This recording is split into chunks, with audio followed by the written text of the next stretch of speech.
No. What happened was, that there was an ongoing discussion about coming back to Arrow, and before that discussion had even eventuated, before even a contract had been signed, my colleague, Mr. Amell, stated something online, and it just wasn't appropriate at the time, So I mean, I basically owned my own position, which I have every right to do, and responded as such to really sort of just put off the notion that I was back on the show.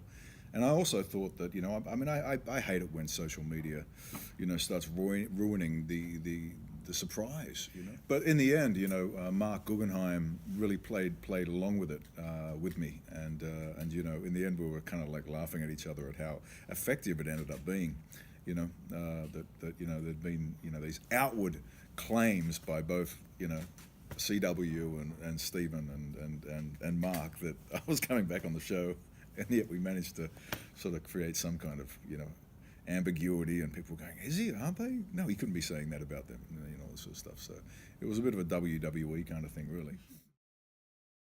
I just did this really wonderful 2 episodes with Liam Hall, who's playing my son, Slade Wilson's son on Arrow. So we have this wonderful episode 5 and 6 of season 6 of Arrow, which is a whole new dimension. It was so challenging on so many ways to play this new Slade Wilson, and I think the audience is going to be both surprised and interested and hopefully satisfied by the way that Mark Guggenheim wrote this compelling 2-episode part of this next season of Arrows.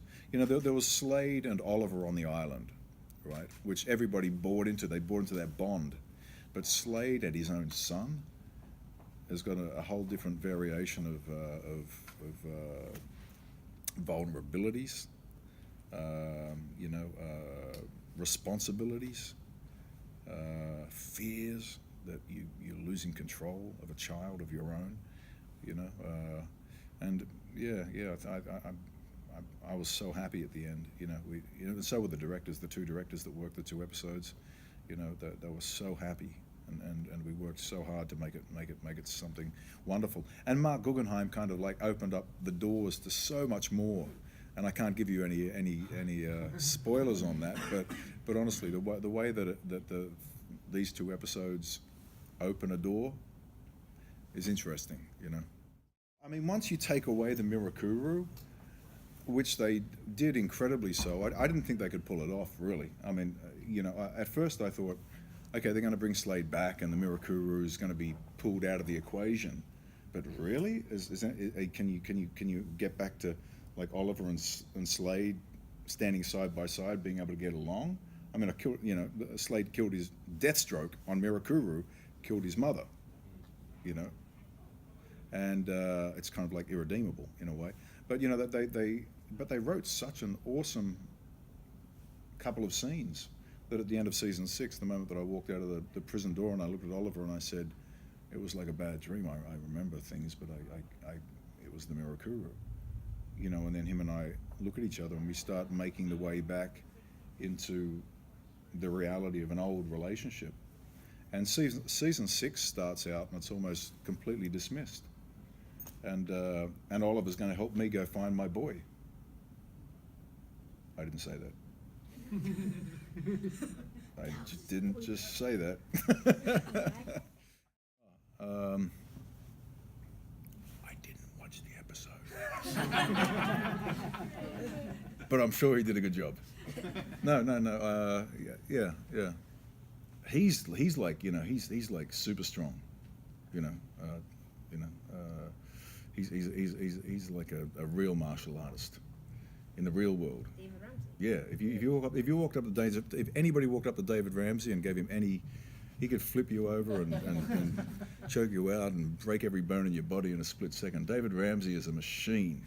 If you want to have a real, like a badass, like a real sort of potential superhero kind of physical guy, it's David Ramsey. He's physically pretty astute.